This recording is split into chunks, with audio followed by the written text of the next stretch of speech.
Olá, olá, olá, olá, olá, olá, queridos alunos. Agora vamos à segunda parte da nossa aula sobre reformas religiosas. Vamos falar agora sobre a reforma luterana. Vamos falar sobre Lutero, sobre o início das reformas religiosas, né? Para poder auxiliar aqui a nossa explicação, eu vou compartilhar minha tela, né? Ok, compartilhando tela. Vamos lá, reformas religiosas, séculos XVI, né? Vamos à primeira delas. A reforma luterana, né? Chama-se reforma luterana por causa do principal líder desse movimento, né? O Martinho Lutero, ou Martin Luther, né? Que era o nome alemão de Martinho Lutero. Nós fizemos o aportuguesamento do nome dele, né? Primeiramente, falar de reforma luterana é falar de Martinho Lutero. Aqui estão vendo uma imagem de quem era Martinho Lutero, né? Um quadro do monge Martinho Lutero, chamado pai da reforma religiosa, né? Pai do protestantismo. Ele nasceu na Alemanha em 1483, né, e morreu em 1546. É um homem da virada dos séculos XV e um homem, na realidade, que viveu boa parte da sua idade adulta nos séculos XVI. Né? Então, ele vai estudar Direito, né? A sua família o incentiva a fazer uma faculdade de Direito, né? Só que aí ele é um homem muito ligado à teologia, né? E depois de uma tempestade, onde ele tem muito medo de morrer, ele promete a Nossa Senhora, né, que se ele não morresse, ele viraria um monge, né? E ele cumpriu a promessa, entrou para a vida religiosa como um monge da Ordem dos Agostinianos em 1505, né?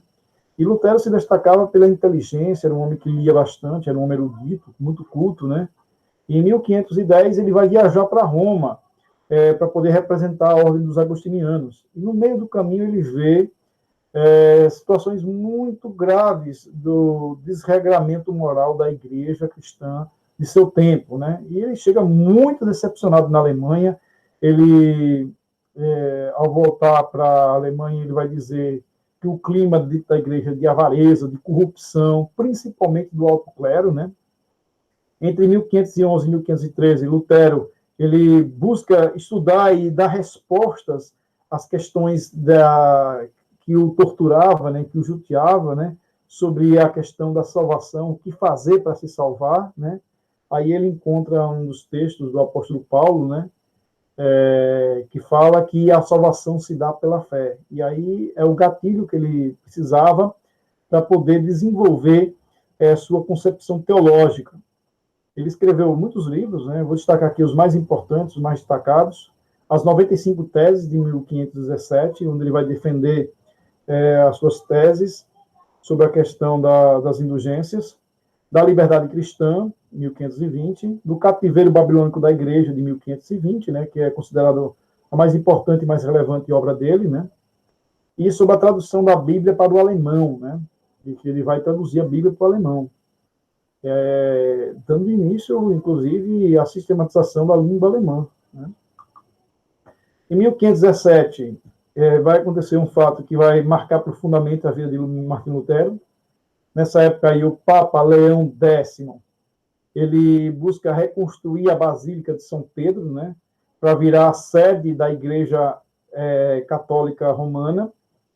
E para arrecadar dinheiro, esse Papa ele decide autorizar que fossem concedidos indulgências para os fiéis que contribuíssem financeiramente com a obra, né? E aí esse Papa ele faz o seguinte, ele contrata pessoas para poder fazer essa arrecadação do dinheiro, e esse contratador dava o dinheiro antes para a igreja poder investir nas obras, né? Inclusive em grandes obras de arte de pintores renascentistas. E esse homem que fosse contratado, normalmente um religioso, né, rico, ele poderia arrecadar e ficar com parte do lucro, né? E aí, para a Alemanha, né, o escolhido para desenvolver essa arrecadação é o Johann Tetzel, ou João Tetzel, que em 1517 ele chega na Alemanha, né, fazendo um teatro, falando, né, que quem não colaborasse iria para o inferno, né, justamente para forçar a população mais ignorante a dar contribuição, né, para a igreja. E aqui está vendo uma gravura da época, né, de pessoas doando ouro, né, para o John Tetzel, né, e aqui tem um cofre daquela época, né, para poder guardar todas as riquezas e poder receber a indulgência, né, ou seja, o perdão dos pecados. E aí Lutero sabe desse fato, fica indignado, revoltado, né, e em protesto ele faz o seguinte, ele afixa um papel com as chamadas 95 teses na Catedral e Castelo de Wittenberg, mostrando-se totalmente contrário a essa atitude e expondo e ridicularizando membros da igreja que acreditavam nessa falsa doutrina, né? Que ele dizia o seguinte, não adianta dar dinheiro à igreja, que o seu pecado não vai ser perdoado, né? O que importa é a fé genuína, né? E aí o que acontece? A população dá muita importância à fala de Lutero e a arrecadação de João Tetzel, ela é péssima, né? Ele não consegue arrecadar o dinheiro, fica revoltado, denuncia Lutero, né, para o bispo da Alemanha, né, ele é denunciado. O caso vai parar no Vaticano, né, é um problema muito sério que um monge, né, um importante doutor em teologia, agora estava batendo de frente com a alta hierarquia da igreja, e isso vai fazer com que a igreja pressione Lutero a se retratar, a pedir desculpas, e inclusive ameaçando de excomunhão, né? Ou seja, que Lutero fosse expulso da igreja e ser considerado um herético, né? E aí foi pior, né? Lutero vai radicalizar, vai chegar a passar dos limites na sua crítica, né? Principalmente ao Papa e ao alto clero, né? Nesse processo aí, Lutero é considerado culpado de heresia, que ele é excomungado, né, em 1520, e Lutero ele decide queimar, aqui tem uma gravura muito legal de Lutero, o monge Lutero, queimando a bula do Papa, né, Leão X, o que é algo assim de escandalizar a população europeia, né? Um monge desobedecendo a um Papa, né? Inclusive a Igreja Católica é uma igreja de muita hierarquia, né? E o que acontece? Só que Lutero não estava sozinho, né? Porque Lutero ele se alia à nobreza alemã e ele é protegido por essa nobreza, né? Que o próprio Lutero ele é protegido por pessoas poderosas, né? Ele é uma figura bastante popular, um grande intelectual, né? O problema é criado aí a partir desse momento, né? Porque o próprio Lutero agora rompeu com a Igreja Católica e o Papa começa a pressionar o imperador do Sacro Império Romano Germânico, Carlos V, que se vê obrigado a chamar Lutero para que ele se explique sobre a situação de rebeldia em relação ao Papa. O imperador Carlos V ele vai convocar uma assembleia, né, a Dieta de Worms, na cidade de Worms, Alemanha, na qual Lutero foi considerado herege, né, ao defender as suas teses.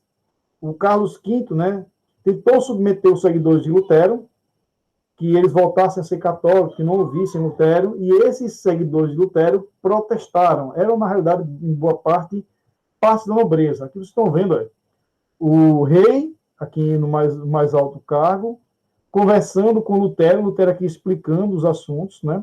Aqui você tem os cardeais, né, os membros da igreja, e parte da nobreza alemã apoiando Lutero. Essa gravura é muito bonita, ela mostra muito bem o que foi a Dieta de Worms, né? E daí surgiu o termo protestante, porque a alta nobreza, que está aqui próxima a Lutero, ela vai apoiar as ideias de Lutero, né? E mesmo Lutero sendo excomungado e condenado à morte, diferente de Jean Hus, diferente de John Wycliffe, Lutero ele vai ter a proteção dos nobres, principalmente de um nobre chamado Frederico da Saxônia, que vai colocar Lutero num castelo fortificado, dar toda a segurança e proteção para o monge Martinho Lutero, né? Então, desobedecendo, inclusive, ao seu rei. Então, na Alemanha não tinha um rei muito forte e poderoso, né? Como havia na Espanha, em Portugal, na França, na Inglaterra, né? Que ainda o Estado Nacional não estava formado. O movimento da reforma começa a se expandir. Nessa época aí, Lutero ele se casa com Catarina de Bora, né, que é uma freira nobre, e os padres começam a casar também, né, cumprindo os preceitos da religião cristã católica. E todo esse processo faz com que as ideias protestantes de Lutero se espalhem como um rastiço de pólvora, e metade da Alemanha já segue as teses luteranas, né? De tal forma que vai se formar uma liga, chamada Liga de Smalcade, onde todos os protestantes vão se unir para poder se proteger, né? E aí o que acontece? Entre 1530 e 1555, nós vamos ter guerras religiosas. E essas guerras religiosas colocaram, de um lado, Carlos V, que era imperador do Sacro Império Romano Germânico, que era católico, né, seguidor do Papa, e a Liga de Smalcade, que era protestante. Muitas mortes, milhares de mortes, né? E aí o rei, percebendo que o seu reinado estava comprometido, né, com essas questões religiosas, resolveu assinar a chamada Paz de Augsburgo, né, em 1555. Né?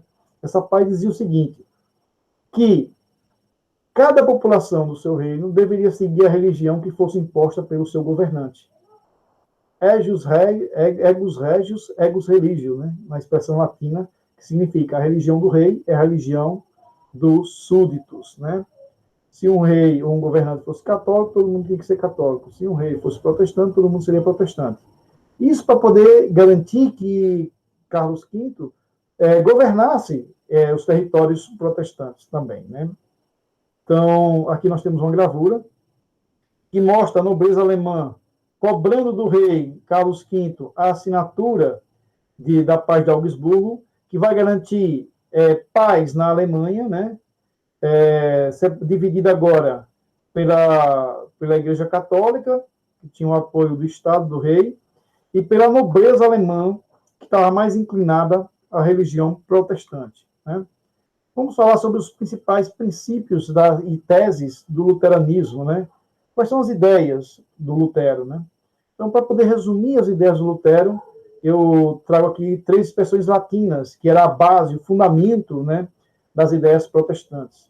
Sola fide, sola scriptura e sola gratia, né? Sola fide, só a fé salva. Sola scriptura, só a escritura revela Deus. E só a graça de Deus consegue nos salvar. Então, a salvação dependia da fé, da Bíblia e da graça, né? Eram chamados pilares das teses protestantes, né? E eu destaco aqui alguns elementos dessa nova religião e nova forma de se relacionar com Deus que havia dentro das igrejas protestantes, né? Lutero, o sonho de Lutero não era bater de frente com a igreja católica, era reformar, mudar a igreja por dentro. Só que ele não vai conseguir fazer isso e vai ter que radicalizar, né? Os pontos principais a fé cristã é o único caminho para a salvação eterna. Então ele acreditava que só a fé em Cristo poderia salvar. A Bíblia é a única fonte de fé, né? E aí por isso que é importante reexaminar os textos sagrados. Nessa época aí Lutero sentou, fez o reexame dos textos sagrados e disse o seguinte: a Bíblia Católica tem 77 livros, né? E aí Lutero disse que desses 77, apenas 66 eram inspirados por Deus, né? 11 livros eram considerados livros históricos, livros com alguma importância, mas não eram livros sagrados, né? Por isso tem uma diferença da Bíblia dos católicos para a Bíblia dos chamados evangélicos ou protestantes, né? Os livros do Novo Testamento, todos têm a mesma quantidade, né? Se não for a memória, são 27. Agora, do Antigo Testamento, 11 livros a mais tem a Bíblia Católica, né? Em comparação com a Bíblia dos protestantes. O livre-exame da Bíblia, né, é a porta legítima para o entendimento da Bíblia. Né? O livre-exame. Cada um pode consultar sua Bíblia, ver se está correto ou não, né, e fazer a sua interpretação. Ele não aceita o culto a santos, né, porque o Lutero acreditava que deveria se criar dentro da cristandade a ideia do sacerdócio universal, onde todos nós somos santos. Temos que viver como santos, temos que ser cobrados como santos, e temos que dar exemplo como santos, não apenas alguns privilegiados, né? Ele nega a autoridade do Papa e a sua infalibilidade. O Papa não falha, né? Ele diz que não é bem assim, né? Os papas são humanos e cometem erros. Em alguns momentos, Lutero chegou a ser muito cruel, até injusto, né, com os papas, né? Tem um livro dele sobre o cativeiro babilônico, né, da igreja, onde ele diz que o papa, na realidade, era o demônio que tinha sentado na cadeira de São Pedro, né, no trono de São Pedro, né? Que é algo muito grave, uma acusação muito violenta, né? Dentro desse contexto de revoltas, porque, na realidade, o Lutero era um revolucionário, né, um homem que queria mudar a igreja profundamente. Lutero ele é contra o celibato, né, ele é a favor do casamento dos religiosos. Para ele, Deus criou o matrimônio para todos usufruírem, né, não só, e até mesmo os religiosos, né. O culto em idioma nacional, né, no caso em alemão, né, que a igreja luterana vai se espalhar principalmente pela Alemanha. E nessa época, né, animados pela pregação de Lutero, vai surgir um grupo muito mais radical, né, que cria bastante mudanças, que são os chamados anabatistas.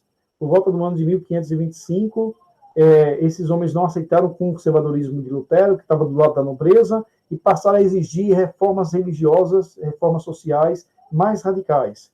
Eram liderados por esse homem aqui, Thomas Munzer, né, e também eram conhecidos como reformadores radicais. Thomas Manzer, ele pegou uma interpretação diferente da Bíblia, né?